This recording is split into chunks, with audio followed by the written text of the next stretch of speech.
Caution, you are about to enter the no-spin zone. The Factor begins right now.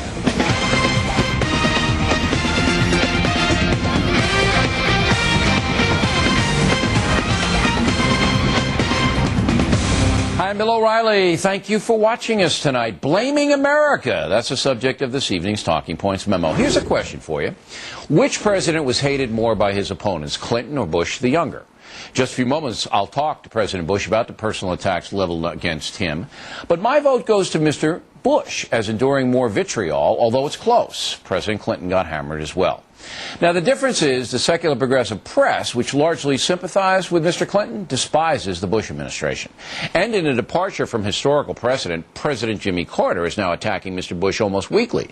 Last night in Atlanta, Carter said that the Bush administration should be talking to terrorists and to North Korea, and because we don't talk to them, it's understandable they're upping the violence. Now, with all due respect to Mr. Carter, who is a patriot, he is so desperately wrong, it's comical. Carter talked his rear end off with Iran while that country held 52 American hostages. He got nowhere and the USA was humiliated.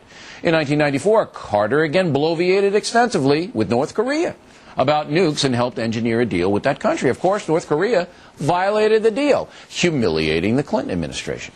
So Carter isn't doing all that well in the chat department, is he? But you will not see Jimmy Carter taken to task by the elite media because in their eyes the Bush administration is far worse than his administration was. The SP simply hate President Bush and all rationality has been lost because of that hatred. That puts all of us in danger. The foreign media apes the American media and so Mr. Bush is demeaned, libeled, slandered, marginalized. That's why my conversation with him is so important. You can see him up close, facing the questions of the day, and you can now decide whether all the hatred is warranted. When you see your approval rating at 40%, what goes through your mind?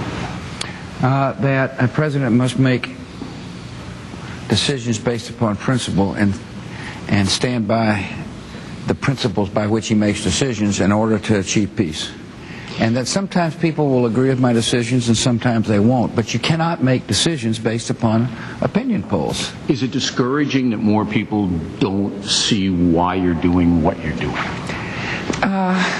Discouraging isn't the right word. It encourages me to go out and continue to make the case why we need to succeed in Iraq, why we need to make sure that we multilateralize the North Korean issue to achieve peace, that we've got to keep taxes low to keep the economy growing. But look, I've been up in the polls, and I've been, down in the polls. A president that tries to make decisions based on polls will be a president that fails the American people. I'm just wondering, it's like psychologically, yeah, you work hard, right? I think I do. I don't think you can ever take a day off, right? That's true. Okay, 7 days a week. Bang, bang, bang. You're in the most intense time, one of the most intense time in U.S. history. And then you're getting pounded day after day after day. Pounded, pounded, pounded. How do you process that? I believe in what I'm doing. If I didn't believe in what I'm doing, I guess the pounding would end up affecting me. But when you believe in your soul, in the very fiber of your system, that taking on these extremists and radicals in the Middle East is necessary to have peace in the long run for our children, then you move on. And this is a job where you have to do what you think is right. I get a lot of advice. I listen to a lot of smart people, but ultimately it's the president's job to make the decisions. But then Woodward says you don't listen to anybody, you just blow them off. Well, that's his opinion. He just doesn't know how it works, because I got a lot of good, strong people around me that, they walk in the Oval Office, they're not intimidated, they say, here's what's on my mind. But I listen to a lot of people from outside as well. Of course I listen to people. But this is a job where there's only one decision maker, and that's me. And I make decisions based upon principle. I make decisions based on the information I have. And I believe the decisions I have made, no matter how difficult they are going to make this world a better place. And if they don't? If it doesn't work in Iraq and other things like that? Well, it's going to work in Iraq. And unless we leave before the job is finished. There's a lot of positive things in Iraq, such as 15 million Iraqis that voted for an election. Now, admittedly, things have changed since the election. And the fundamental question is, do we have the flexibility in our plan to meet the enemy as the enemy adjusts? And we do. But look, history is interesting. I read 3 books on George Washington last year. And my attitude is if they're still analyzing the first president, the 43rd president ought to be doing what he thinks is right, and eventually historians will come and realize whether what the decisions I made sense. If the Republicans lose control of the House and the Senate in a few weeks in the election, Yeah. is that going to influence you at all? I don't buy into that premise for starters. It's kind of a trick question, because the minute I start answering your question, then the word is, well, Bush anticipates losing. I don't anticipate losing. I anticipate a tough fight. But you have to plan for it, right? No, Worst case? not really, because, well, I mean, there'll be times to adjust, but I don't intend, I really believe we're going to hold both. I recognize it's a tough fight. I believe the issue, however, is who best to keep the economy growing. I am convinced the Democrats want to raise taxes on the American people. And the other issue is who best to secure this country. And we had some interesting votes recently in the Congress on that very issue. The Foley deal, is that going to hurt the GOP? With these House races, all races are local. And the president can help set the tone. The president can help frame the issues. But all races are local, and I guess it depends on the district. Obviously, the Foley district itself affects that race, right. Although there was a survey that showed the Republican, within striking distance in that district. When people criticize me, I think I'm the second most criticized person in the country. You're first, by a large margin, but I'm second. Yeah. I get really furious, especially if it's dishonest. Yeah. But you're different than I am. You're more philosophical. See, I mean, I'm sitting there going, hold on, if I had this guy's neck, Well, I'm not as big as you are, so I can't, I wouldn't be able to get away with that.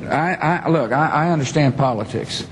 Remember, I'm a man who watched a guy I love dearly go through the same thing I'm going through, and that's my dad. And it's much harder when you see somebody you love being criticized than when you yourself are criticized. I did get angry about it, and when it's you don't get that angry? No, not really, not really. Really? You don't take it personally? No, I don't.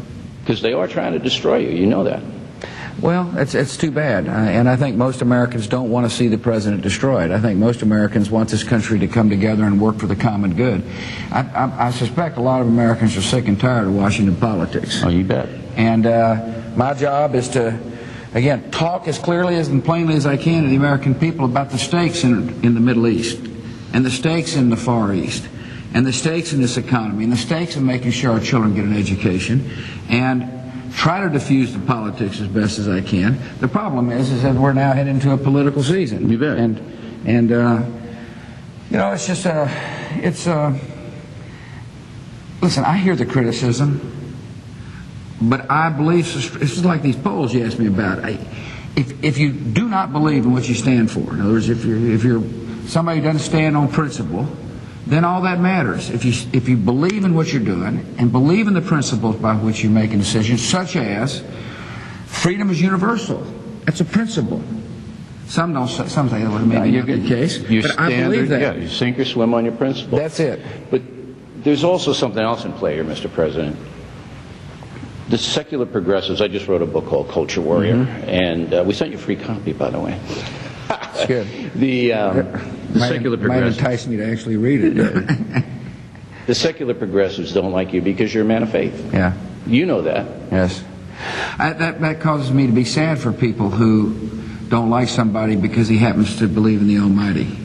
But you know that's in play. Absolutely. They think you are some kind of evangelical who God tells you what to do and you go out and do it, and they hate that. I guess that I have pity for people who believe that. They don't understand the relationship between man and the Almighty then. And they don't believe it. Well, that's their choice. The great thing about America is we're equally American. In other words, those of us who believe in an Almighty and those who don't are equal.